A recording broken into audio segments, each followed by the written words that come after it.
Welcome back. The Melquain Jatelle Anderson Foundation is a multifaceted community organization dedicated to aiding gun violence victims and their families.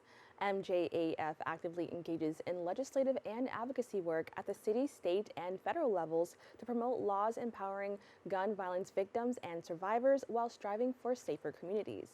Darren was able to sit down with the co-founder and chief communication officer for the MJAF, Xenia Barnes, to talk about the work of the organization. Let's check it out. I really want to have the opportunity to talk a little bit about this here because there's so many families that are impacted by gun violence daily. When we look at New York City and we see what's going on, there's so many people who are actually involved in families who really are struggling, and sometimes that resource isn't there. But you've done a great job in terms of providing resources for families who've actually been impacted. Yes, we definitely have.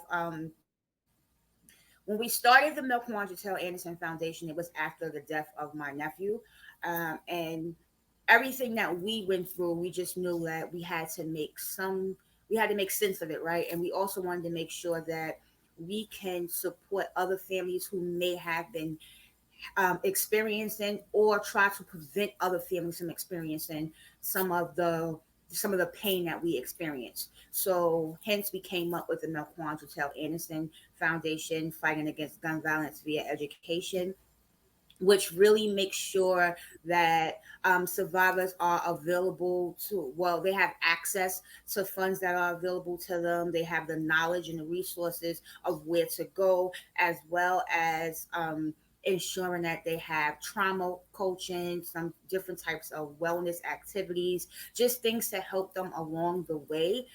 Because, as you know, within our communities lately, it seems more as gun violence has become a desensitized and it's almost like the norm, and we really want to disrupt that. So that's what we're all about. We're all about disrupting the hate within our communities and showing that we all deserve love and making sure that families know that they're not alone. And when we talk about families being alone, walk us through an experience because you've had the unfortunate experience of having to deal with it with your own family. But as you had that experience, there were a lot of places of darkness and a lot of lack of access to resources. What was it that was going on during the time after your loved one's death that you really just needed a helping hand with? It was more so because we were all going through it. So when everyone that you would normally go to is experiencing the same pain, who do you lean on? Like, who's your go-to person? Who is your circle of healing and support? And experiencing that, it was like a real light bulb going off of, wow, if we are experiencing this, how many other families within our community were experiencing something similar? You know, Melquain was not the first person in the community to lose his life to gun violence. However, it was the first time that we had that intimate connection to it. Now, we have always been pillars in our community. We have always helped out with others in our community, but this was the first time we had firsthand access and knowledge to what someone goes through um, when they lose someone to gun violence. And that right there was so detrimental to the entire family. Like, it shook us. We all was having our own little mental breakdowns simultaneously. So it's like, I can't lean on my sister because my sister is breaking down. My other sister couldn't lean on me because I was breaking down. My niece and my son couldn't lean on us because they were like, everybody was breaking down, yet we were all trying to seem strong for the other. So having someone like myself, like a trauma coach, that can talk to the families, help them navigate through those emotions, thoughts, and feelings would have been extremely helpful if my family would have had that. Right. And so here you are providing help. But not only do you provide help, you provide emergency resources and also scholarships. Share with our viewers a little bit about how you've been able to transcend your pain into purpose. Sure, I'm glad you asked that. So, like I said, we do. Not only do we do scholarships, we also do emergency funds. So our scholarships are for students who are either graduating from high school, going into college, or someone who is in college with a GPA with a 2.0 or under. And the reason why we specifically wanted to make sure it was a 2.0 or under, because there's so many layers that plays into why someone's grades are slipping, and that's overlooked. It's overshadowed by everyone wanting to give money or give funds to those scholars who have academic success. But you're gonna realize how some of those scholars' grade slips due to experience of trauma. Their grades slipped to having to work several jobs to make ends meet, not having funds to get their laptops or their cell phone. Now everybody do their work on their cell phone. Their cell phones fixed. So there's so many different things that play into why a person grades slip, and we wanted to make sure that we was providing a lending hand to those scholars, as well as the emergency fund. The emergency fund there is so should something like that happen and you need funds for to get meals, or you need funds to fix your laptop so that you can get your papers done, or you need to pay your electric bill so that you can have lights so that you can see and get your work done. The Melquain Jatelle Anderson Foundation likes to be there to lend that helping hand, even if it's only $100 at the time, whether it's $500 at a time, whatever it is, as long as we can give you some sense of hope so that you can continue on your journey to being the best version of yourself, that's what we're here for. Senior, when we talk about young people, I think you talked about something that was, very important. You talked about them being in class and Mm, going to school, and maybe they had a loved one that passed away due to gun violence, a family member, or they've experienced shots fired in their own community. I think there's this mm, automatic assumption that kids just go back to school, everything's good, I'm gonna learn, I'm gonna do that. But you kind of touched about that, right? You talked about how when we look at our young people, sometimes there's some other mitigating factors for a less than 2.0 average, and you want to encourage that. Give us some more insight into that, because I think we don't always pay enough attention to that. We have expectations of our young people when they go to school, but sometimes we don't know about the societal factors such as the trauma, such as the emotional impact of just witnessing or hearing or knowing that a family member suffered some sort of gun violence. that I'm so happy that you are creating space for us to discuss that, because it's so important to recognize that trauma shows up in so many different ways.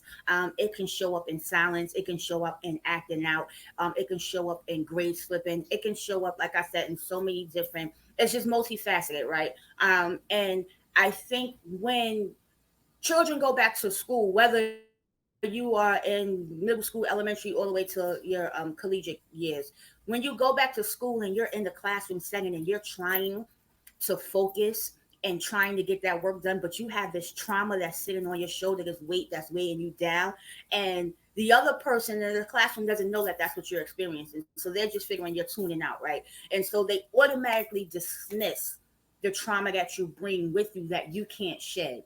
And that is what the Melquain Jatelle Anderson Foundation is about. It's about disrupting that, because if we do not address that trauma, then we're creating or we're contributing to the generational cycle of cultural betrayal. We're contributing to the generational cycle of more violence. We're contributing to the generational cycle of our kids failing in the school system because they can't focus. And we're contributing to the factor that we're creating violent spaces within the classroom because we're not healing or helping to assist to heal the entire child. We're just focusing on the curriculum, which I can't focus on the curriculum when I just lost my brother. I can't focus on the curriculum when a friend that was sitting in the classroom with me last week is no longer here because he lost his life or she lost her life to gun violence.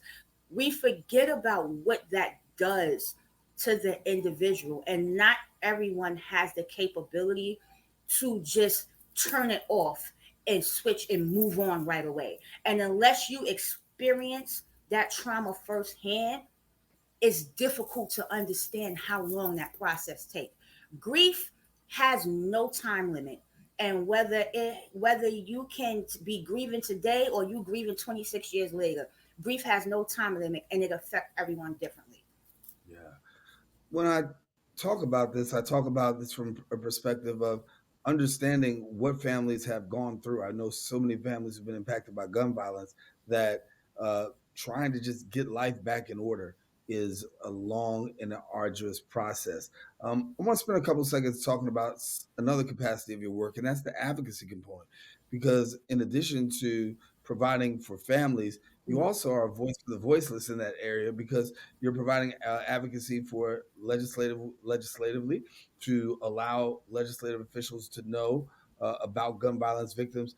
Share with us a little bit about the legislative advocacy that you're doing. I'm sure. Currently, we are in the process of fighting to get Mel's Law, which is named after my nephew, Mel's Law Pass, which will require universities and all collegiate institutes to provide the passing family member with their family members with a posthumous degree, which means that no matter, as long as they were in good academic standard, their family can receive their degree. They will be waiving the 90 credits that you're supposed to have in order to receive it. It's too late for my nephew. However, we just want to make sure that families have an opportunity to receive more than just a death certificate. Because if that person was still here, they would continue on a journey and they would be able to graduate. So that's one of the things that we have going, which is Mel's Law. It's already been passed in the House and the Senate. Fingers crossed right now. We're just waiting for Governor Hochul to sign it into law. Also, we're partnering with Crimes Victim Services to ensure that the Fair Access Act is passed, and that just means that they will be increasing the amount of funds and services that victims receive after the passing of the loved one. It also will diminish the requirements for police reporting after a violence, because we know in our communities, well, in the Black and Brown communities, people have not always had the best relationship with police officers, and it's often, I won't say always, but often been a cycle of re-victimization. And we want to make sure that we're disrupting that as well. There's so much more. There's advocating for our seniors and fair access for our seniors to make sure that they um, are not feeling overwhelmed by housing and the things that they have going on with them. Where it's like, if some of our seniors only have their grandchildren who are able to take care of them, and when their grandchildren are get mixed up in something, and or if they have friends who are engaged in any type of activities, then housing wants to remove them from their homes. And we want to make sure that we are advocating for our seniors, because our seniors pave our way, right? And so we want to make sure that they are not being re-victimized and being forced out of their homes. So there's a lot of advocacy that we do that falls under our belt, and we're going to continue to do it in the midst of our pain. While we are still healing, we are also healing by helping. Yeah. And so for people who want to connect with you and get access to some of these services and know about some of the legislative efforts that you're undertaking, how do they go about doing that? Sure, they can go to our website, which is mjascholarships.org. They can also connect with me on social media, which is Coach Barnes GMT underscore. Um, if they can also send an email to xbarnes@themjf.org. Those are all ways that you can get in contact with us. We are here. Please don't feel like you're alone. We want to help. We want you to feel valued, seen, and heard, because you are our community, and we all deserve to be loved and to heal through our process. Yeah, the process is long, and I think you talked about that in the opening. That so many times we put a time frame on people, but even for Mhm. yourself right now, there are triggers and there's moments when you still have to relive and reenact. And I know when you're helping somebody out, knowing that you've had this experience firsthand yourself, it's got to bring back some thoughts and memories for you. It definitely does, and so we make sure we do step backs within our organization so that we can come together. And we have something called Silence is Loud, which is a virtual Zoom we do the fourth Sunday of every month, so that we can create a space that people can come and vent and just talk and process together. Because when you're trying to go through something, that by yourself, it's just so difficult. And it's you really need to know that you have someone else who can understand and empathize with what you're going through. Because, like I said, if you haven't experienced it firsthand, it's difficult to understand what someone is going through. Often people will say, like, you got to move on. They wouldn't want you to feel this way, but you don't know how it feels until it's you. And we don't want others to know, right? We really don't want others to know how it feels. We want to be able to stop people from getting to that aspect. And we know that it's difficult because we have illegal guns on the street that are being funneled into our communities, right? And we're still fighting against that, going to the White House and trying to get them to put more legislation that disrupt ghost guns and trafficking of guns into our communities, and that's a work in progress. But it's just difficult. And just even piggyback into what you're saying about the schools, I think about what my own experience with my son was away in college, and the first thing I thought about was like, hey, let's just get him off and out of the community, because as long as he's here, he's gonna be thinking about what happened. And I didn't think about the support that he really needed in shipping him away so far from the family. And from that instant, he had a breakdown, lost his full scholarship to college, and he had a football scholarship as well as an academic scholarship, and we had to bring him home and get him the help that he needed. And that was unfortunate because, like I said, we were all going through grieving and silos, but simultaneously. And so that was a missed opportunity to get him the help that he needed before he went. Yeah, yeah, amazing. But congratulations on the work that you're doing. I think that it's so critical that people have access to resources. And as you said, you don't want anybody to go through the experience that you've experienced. However, if they do, you have somebody that's quote unquote been there, done that, and got a T-shirt and can really help to put a covering over somebody else who's actually had that experience as well. Before we leave again, let's get the information out there for our viewers as to how they can get in contact with you. Sure, they can get in contact me through our website, which is MJA at scholarship at I'm sorry, mjascholarship.org, as well as social media, which is Coach Bonds GMT underscore. Don't be afraid. Also, I have some books on Amazon called Grieving to Heal, the Shadowboy Experiences, and it helps you navigate through your grief as well as the recondition, learning to love yourself through the trauma. These books were written specifically to help people navigate through their group, especially victims of trauma and gun violence. Well, Cindy, it's been a pleasure talking to you, and thank you for the work that you're doing. Sorry I botched up your name in the beginning, but I got it now, girl. Xenia Barnes with us here, and she is doing a wonderful work, and we thank you so much for being with us here on the Social Justice Forum. Oh, I'm sorry. Before we leave, let me not forget. We also Yes. have the sky. We also have The Sky Has Caring Eyes by Michelle Barnes Anderson. It is a book that teaches toddlers how to process grief as well. But it's done in such a kid friendly way that families can really not make it morbid, but let them know that their loved one is still and will always be with them. All right. Well, thank you, Cindy. We got to leave it there, but thank you so much for being with us here on the Social Justice Forums. And want our viewers to know, stay with us. We'll be right back right after this.